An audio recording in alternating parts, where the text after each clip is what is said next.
The Golden State Warriors now have serious reason to sweat the possibility they may lose former Boston Celtics center Al Horford to a competing franchise in free agency. Mark J. Spears of Anscape appeared on the Monday, July 14th edition of NBA Today on ESPN and named 3 other teams that pose a threat to the Warriors' acquisition of Horford. Golden State, obviously, expected him to sign last week. He didn't. The Los Angeles Lakers, Milwaukee Bucks, and Atlanta Hawks, I believe, are also interested in a nearly 40-year-old guy who also has retirement on the table. He's still considering retiring. He's not in any hurry. He's got a 6th kid coming on the way. He lives in Atlanta and Boston in the offseason. But I'm hearing that whether it's Golden State and, to a lesser extent, the Lakers, being away from the family that far isn't going to be in that decision. Golden State made Horford its primary target heading into the summer, while the team continues to wait out the situation with restricted free agent Jonathan Kuminga. If Horford lands elsewhere or decides to hang him up after 18 years in the NBA, the Warriors will need to find another option to procure the center they so desperately need. Free agency may no longer be the best bet if Horford removes himself from the board, or some competing team does. In that case, the Dubs may need to turn to the trade market. One possibility there is Chicago Bulls center Nikola Vucevic. Warriors, Bulls trade flipping Jonathan Kuminga for Nikola Vucevic may have legs. Nikias Duncan of the Dunker Spot podcast on the Yahoo Sports Network appeared on the Monday, July 14th edition of the Zach Lowe Show podcast, which is part of the Ringer Network. The two discussed the connection between Horford's persisting free agency, Kuminga's restricted free agency, and a potential Warriors trade with the Bulls swapping Kuminga for Vucevic. "I've just been waiting on Kuminga to Chicago," Duncan said. "I've been waiting on Vucevic to Golden State for it feels like months." Lowe countered immediately, saying that he doesn't see such a deal developing between the Warriors and Bulls this summer. "I don't think Vucevic to Golden State is a thing," Lowe responded. "I don't think it is a thing. I'm not sure it ever really was a thing on this current contract anyway." Nikola Vucevic better, more expensive player than Al Horford at this point in respective careers. Vucevic is entering the final season of a 3-year, $60 million contract that pays him $21.5 million in 2025 to 26. The 2-time All-Star will play next season, the 15th of his NBA career, at 35 years old. That means the Warriors would get a player for years Horford's junior if they traded for Vucevic instead. Furthermore, if that move was a sign-and trade involving Kuminga, the team would solve its center problem and its Kuminga issue in one deal.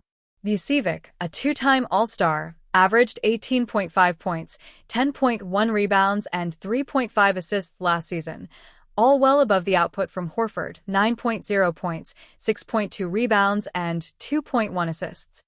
Horford will cost less and is a better defender than Vucevic, but Vucevic is the better shooter and floor spacer, connecting on 40.2% of his 4.4 nightly attempts from behind the three-point line last year. Golden State appears to have a 2-year window of championship contention remaining, as that is the timeline for the contracts of Stephen Curry, Jimmy Butler III, and Draymond Green. Vucevic isn't the perfect fit and he is pricey, especially if the team wants to add more, but it's all in time in the Bay Area. As such, if Horford slips between the Warriors' proverbial fingers, the time may be right for the Dubs to take a 1-year swing on a player like Vucevic, particularly considering they could clear his salary off the deck following the 2025-26 campaign. The Los Angeles Lakers roster is full, but they have been named as the Golden State Warriors' strongest rivals for free agent center Al Horford. According to Anscape's Mark Spears, the Lakers and 2 teams from the Eastern Conference have expressed interest in the 39-year-old center. Golden State, obviously, expected him to sign last week. He didn't, Spears said on ESPN's NBA Today on July 14th. Lakers, Milwaukee, and Atlanta, I believe, are also interested in a nearly 40-year-old guy who also has retirement on the table. He's still considering retiring. He's not in any hurry. He's got a 6th kid coming on the way. He lives in Atlanta and Boston in the offseason. But I'm hearing that whether it's Golden State and, to a lesser extent, the Lakers, being away from the family that far isn't going to be in that decision. Horford, who earned $9.5 million last season, averaged 9.0 points, 6.2 rebounds, and 2.1 assists, while making nearly 2 three-pointers per game on 36.3% shooting from beyond the arc. The stretch center, who helped the Celtics win their 18th championship to break their tie with the Lakers, could add depth to the Lakers' front court that was so thin in the postseason, which led to their first-round exit. If Horford joins the Lakers, he is expected to back up former number 1 pick DeAndre Ayton. The Lakers still have the $5.1 million biannual exception, but bringing back Jackson Hayes on a one-year deal worth $3.4 million that is above the veteran minimum crippled their ability to access it. They can open up $3.9 million of their biannual exception if they waive reserve guard Shake Milton's non-guaranteed $3 million salary. Why Brook Lopez spurned the Lakers? The Lakers missed out on veteran center Brook Lopez because of LeBron James, according to ESPN's Brian Windhorst and Ramona Shelburne. The statement issued by James' agent, Clutch Sports CEO Rich Paul, steered Lopez away from the Lakers and into their crosstown rivals, the Los Angeles Clippers. Free agent center Brook Lopez, who league sources said had strongly considered the Lakers and the potential starting role, grew wary of the uncertainty around James' future with the team and opted to sign with the rival LA Clippers, where he will be a backup, Windhorst and Shelburne wrote on Friday, July 11th. Lopez was linked to a reunion with the Lakers heading into the trade deadline. On June 28th, NBA insider Jake Fisher reported on the Stein Line that numerous rival teams are bracing for the center-craving Los Angeles Lakers to make a run at luring Lopez away from the Bucks. LeBron avoids media interview amid trade rumors. James turned down ESPN's request to sit down on the broadcast to talk about his future and his agent's controversial statement. "I ain't got nothing to talk about," James told ESPN's Dave McMenamin before the ESPN broadcast of the NBA Summer League game between the Lakers and the New Orleans Pelicans on July 12th. On June 29th, Clutch Sports CEO Rich Paul sparked the trade rumors with his cryptic statement after James opted into his $52.6 million player option. "LeBron wants to compete for a championship," Paul told ESPN's Shams Charania on June 29th. "He knows the Lakers are building for the future. He understands that, but he values a realistic chance of winning it all. We are very appreciative of the partnership that we've had for 8 years with Jeannie, Bus, and Rob Pelinka, and consider the Lakers as a critical part of his career." James has been closely monitoring the Lakers offseason. "We understand the difficulty in winning now while preparing for the future," Paul continued. "We do want to evaluate what's best for LeBron at this stage in his life and career. He wants to make every season he has left count, and the Lakers understand that, are supportive, and want what's best for him."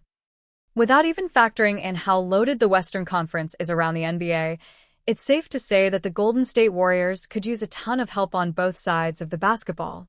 Frankly, the Warriors aren't exactly in a great spot, and unless the front office has a plan to pair Stephen Curry and Draymond Green with a bit more talent, it's tough to see a scenario where they have an opportunity to win a championship next season. Warriors acquire a shooting big man in trade idea. Now, with the Golden State Warriors not exactly in the best spot, the front office could look to take a chance and make a blockbuster trade. However, unfortunately, it isn't like the Warriors are in the best position to make a trade, either. The Warriors have some assets and could move Jonathan Kuminga in a sign-in trade, but outside of that, there isn't too much to work with. Looking for ways to improve that, Last Word on Sports recently proposed the idea of them trading for Lauri Markkanen of the Utah Jazz. Markkanen, a big forward who can play the 5 when needed, is one of the better big-man three-point shooters in the NBA and has proven to be an above-average defender. Until the Jazz come out and say they are not trading Lauri Markkanen, or he ends up on another team, the Warriors will be a contender for his services.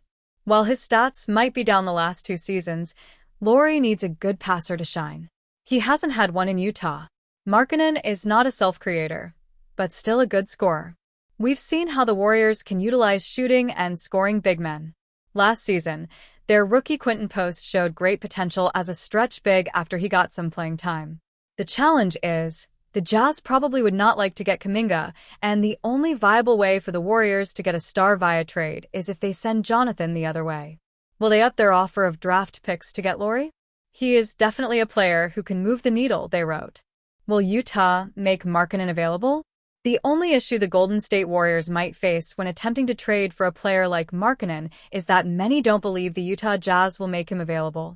According to a recent report from NBA insider of the Salt Lake Tribune, Andy Larson, prior to the draft, didn't expect Markkanen to be available. Perhaps things could change, as that's happened many times before in the NBA, but it seems that Utah is committed to putting together a competent roster in the near future, and Markkanen should be a part of that. I would say more likely than not that he's here, Larson said during his appearance on Locked On Jazz. I think ultimately the team will still look at it as, we don't need to trade Lauri Markkanen now, and the offers have not, to this point, have been as good as they would like. So I think, ultimately, it makes sense just to keep him. He remains a very good player who likes to play in Utah. All the reasons you gave him the contract still remain.